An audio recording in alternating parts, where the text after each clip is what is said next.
Hello friends, I hope आप सब बहुत अच्छे होंगे और मैं भी बहुत अच्छी हूँ। सो अब मैं आ चुकी हूँ एक न्यू टॉपिक लेकर, जो है हमारा प्लास्मिड। सो हम प्लास्मिड क्यों पढ़ रहे हैं भाई, हमें इसकी क्यों ज़रूरत है पढ़ने की?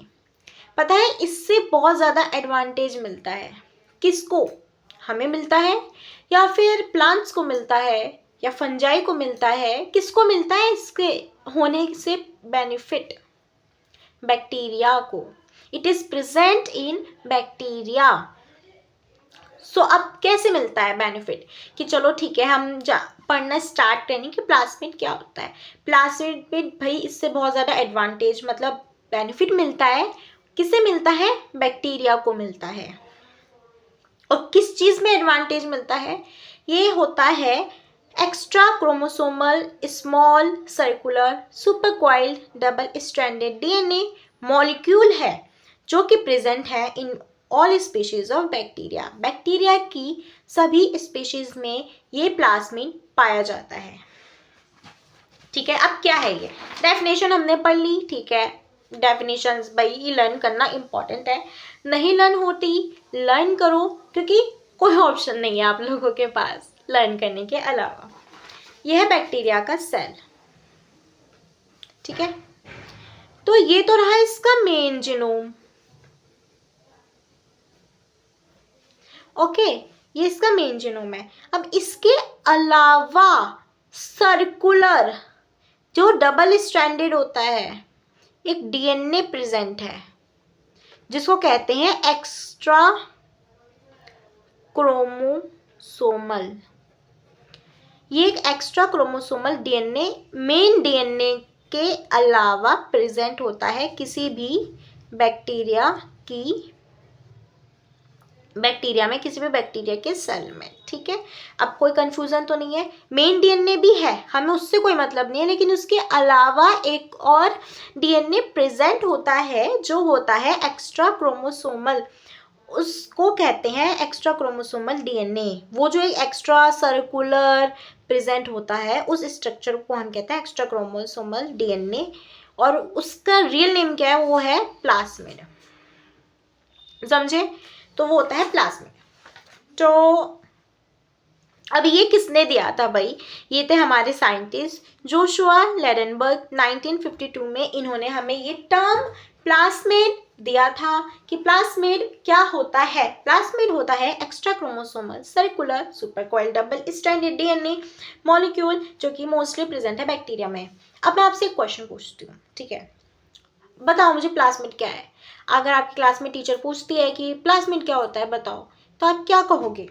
मैम, प्लाज्मिड होता है, plasmids are extra chromosomal small circular supercoiled double stranded DNA molecules होता है, जो कि हर बैक्टीरिया की सेल में प्रेजेंट होता है।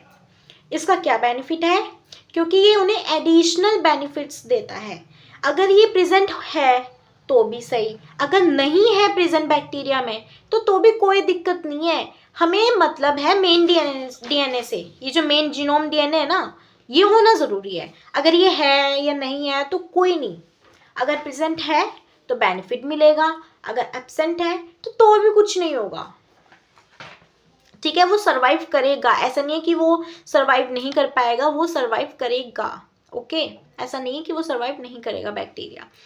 सो इससे एडिशनल चीज़ें ही मिलती हैं। ऐसा है ना कि जैसे हम शादी में जा रहे हैं और हमारे पास झुमके हैं तो हम पहन लेंगे, अगर झुमके नहीं है तो क्या हो गया, तुम ऐसे भी जा सकते हो अपने बालों से, अपने ईयर्स को कवर कर कर।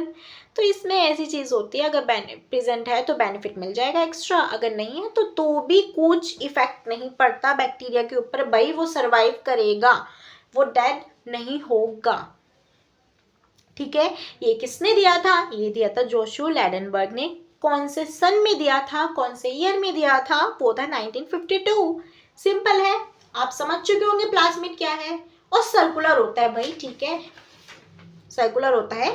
और ये इसको कैसे कहते हैं? एक्स्ट्रा क्रोमोसोमल डीएनए है, मतलब ये एक्स्ट्रा है, मेन डीएनए से एक्स्ट्रा क्रोमोसोम प्रेजेंट है, उसको हमने प्लाज्मिड कहा है। They are non essential for cell survival. मैंने अभी कहा प्रेजेंट है तो ठीक है, बेनिफिट मिल जाएगा, नहीं है तो ठीक है। जैसे कि समझो शादी में जा रहे हो, पर्स है तो ठीक है, पर्स नहीं है तो आप वैसे भी लहंगे से अपना फ्लॉटिंग कर सकते हो। देखो हमारा लहंगा, कितना अच्छा एग्जाम्पल दिया ना मैंने। So they are distinct from the normal bacterial genome. अभी मैंने बताया ये डीएनए जीनोम है, ये इससे अलग होता है गाइस। ये तो मेन डीएनए है, इससे अलग प्रेजेंट होता है। ये रहा, समझ गए आप? यही बात मैंने लिखा हुआ है। Present in pseudomonas, E coli, bacillus, streptococcus, staphylococcus, streptomyces etcetera. ये सारे नेम्स हैं, ये लर्न कर लेना आप। 2 भी लर्न कर लोगे ओके, पर पता होना चाहिए भाई प्लाज्मिड किस किस में होता है, नाम पता होना चाहिए। अब जैसे आप आगे फर्दर फार्मेसी में जाओगे या आप बीएससी करोगे तो ये ई कोलाई ना बहुत ज़्यादा यूज़ होगा। इनफैक्ट अभी भी molecular basis of inheritance chapters में जो सेमी कंजर्वेटिव होता है वो ई कोलाई के ऊपर ही परफॉर्म किया गया था। तो ई कोलाई को तो आप अपना फ्रेंड बना लो। प्लाज्मिड का सबसे अच्छा एग्जाम्पल तो ई कोलाई है, याद रख लो। ई कोलाई में प्रेजेंट होता है प्लाज्मिड, और ई कोलाई में कौन सा प्लाज्मिड प्रेजेंट होता है, PBr 322। इस पे मैं अगले लेक्चर बनाऊंगी, ठीक है। अभी मैं इंट्रोडक्टरी पार्ट ले रही हूँ। प्लाज्मिड पे जो PBr 322 है मैं उस पर दोबारा लेक्चर दूसरा अपलोड करूंगी। अभी मैंने कोई अपलोड भी नहीं किया है वैसे, ठीक है। इसमें नहीं दे रही हूँ फिलहाल मैं PBr 322 की। वैसे उसमें जो क्लोनिंग साइट्स होती हैं और जो सारी चीज़ें हैं लाइक BSc लेवल पे, वो आपको डीप में थोड़ा पढ़ना पड़ेगा, ठीक है। तो प्लीज़ ध्यान रखिएगा। Also known as sex factors, इनको सेक्स फैक्टर्स भी कहा जाता है। वो कैसे कहा जाता है, कॉन्जुगेशन के बेसिस पे, ट्रांसफॉर्मेशन के बेसिस पे, ठीक है। वो चीज़ नहीं पता तो मैं आपको बताऊंगी अगले लेक्चर्स में, क्योंकि वो एक अलग प्रोसेस है, वो जीन ट्रांसफ़र का प्रोसेस है, इसलिए इनको सेक्स फैक्टर्स भी कहा जाता है। प्रेजेंट इन, ये मैंने आपको बता दिया है, इसका स्ट्रक्चर सर्कुलर होता है। अब प्रॉपर्टीज, सो प्रॉपर्टीज क्या क्या है हमारी, रेप्लिकेट इंडिपेंडेंटली, ये अपना आप रेप्लिकेट करता है, इसको मेन डीएनए से कोई मतलब नहीं है, ठीक है भाई। तुम हो, मुझे तुमसे कोई ज़्यादा मतलब नहीं है, मैं खुद भी रेप्लिकेट कर सकता हूँ, ठीक है। इसका ये सीन होता है। Plasmid size very from 1 to over 1000 kb, याद रखना kb, ये चीज़ बहुत ध्यान रखना, kb, ठीक है। इसका साइज होता है 1 से 1000 kb तक हो सकता है। लाइनिंग पॉइंट ऑफ व्यू है, MCQs में पूछे जा सकते हैं, ठीक है। अब देखो मैंने आपको कहा था कि जो प्लाज्मिड होता है वो सर्कुलर होता है। अब मैं ये कह रही हूँ कि एक एक्सेप्शन भी है।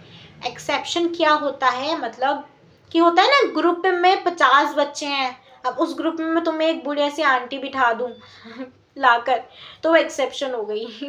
क्यों, 50 बच्चों से वो अलग ही दिखेगी ना, वो एजेड दिखेंगे, थोड़ा वाइट बाल होंगे उनके, और वो सारे बच्चे छोटे होंगे, तो आप पहचान लोगे ना कि हाँ भाई ये अलग है। तो वही सीन है, सारे प्लाज्मिड तो होते हैं सर्कुलर, पर लेकिन उसमें एक ऐसा भी एग्जाम्पल है जिसमें लीनियर स्ट्रक्चर होता है प्लाज्मिड का, वो होता है बोरेलिया बर्गडॉर्फी। ये एक ऐसा एग्जाम्पल है जिसमें जो प्लाज्मिड होता है वो ना सर्कुलर नहीं होगा ना, वो ना लीनियर फॉर्म में होगा, ठीक है। आपके लेवल पे इतना ही जान लो।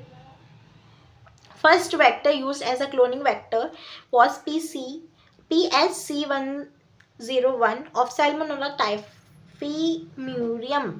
ओके, जो फर्स्ट वेक्टर यूज किया गया था एज अ क्लोनिंग वेक्टर वो था PC101 सैल्मोनेला टाइफाई। लर्न कर लेना इसको।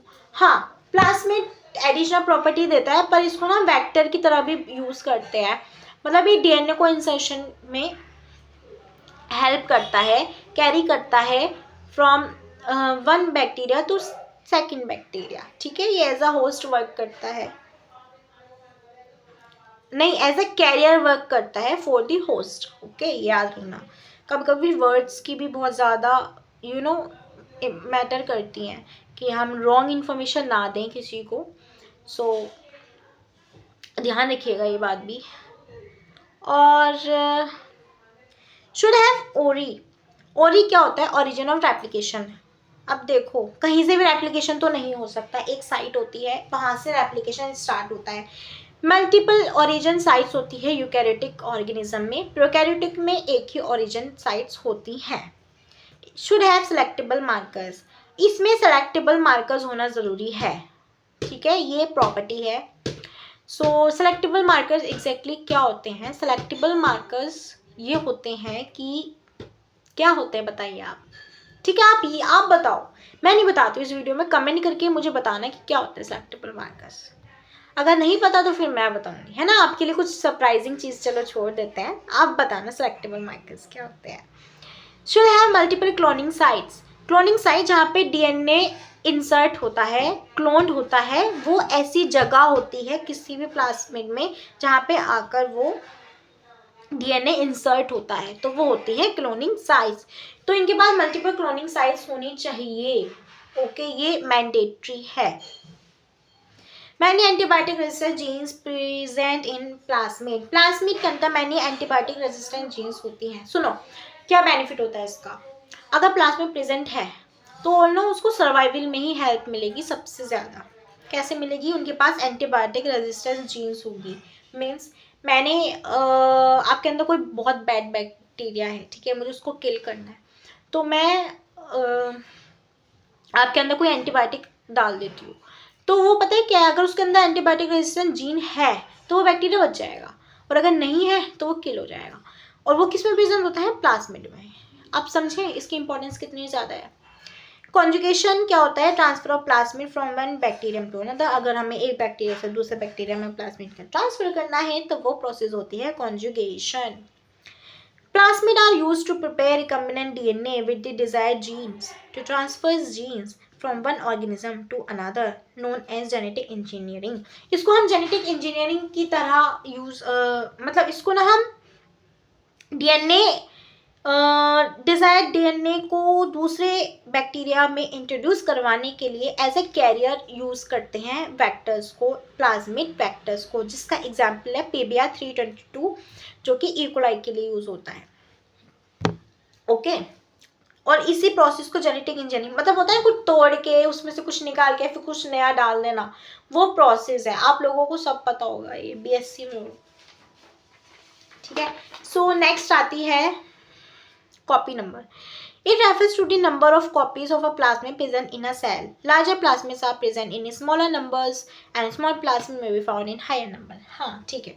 So एक प्रॉपर्टी इनकी होती है कि कॉपी नंबर मतलब प्लाज्मिड। अब देखो दिमाग लगाना, दिमाग की क्या बात है, देखो ये बड़ा सा बैक्टीरिया है, अगर मैं इसमें बड़े बड़े प्लाज्मिड बना दूँ तो कम ही आ पाएंगे ना प्लाज्मिड। सोचो अगर मैं इतने बड़े बड़े प्लाज्मिड बना रही हूँ तो कम आएंगे, और अगर मैं इस बैक्टीरिया में छोटे छोटे प्लाज्मिड बना देती हूँ तो बहुत सारे प्लाज्मिड आ जाएंगे। वही बात लिखी है, larger plasmids are present in smaller numbers, बड़े बड़े प्लाज्मिड तो कम में प्रेजेंट होते हैं और स्मॉल प्लाज्मिड्स फाउंड होते हैं वो ज़्यादा नंबर्स में पाए जाते हैं, छोटे छोटे प्लाज्मिड्स वो ज़्यादा पाए जाते हैं, वही इसमें क्राइटेरिया लग रहा है। ये रहा प्लाज्मिड का structure, ampicillin, TR1000, IS12, IS1, IS2, ORV, TRG regions, ये सारे इसमें क्लोनिंग साइट्स होती हैं, एम्फिसिलीन ये सब। PBR 322 में एम्फिसिलीन और टेट्रासिलीन साइट्स होती हैं। सो आज के लिए बस इतना ही। प्लीज़ जाने से पहले सब्सक्राइब ज़रूर कीजिएगा मेरा लेक्चर, और अगले लेक्चर में हम इस स्ट्रक्चर को डिफाइन करेंगे, ठीक है। अब इसमें ये क्या है, ये क्या है, ये क्या है, ये सब हम अगले लेक्चर्स में देखेंगे कि हाँ भाई एग्जैक्टली चीज़ें क्या है। सो आई होप आपको मेरा लेक्चर अच्छा लगा होगा, और अगर अच्छा लगा है तो प्लीज़ सब्सक्राइब करके जाइएगा और मैम के लिए लाइक भी कीजिएगा। ओके, सो बाय बाय।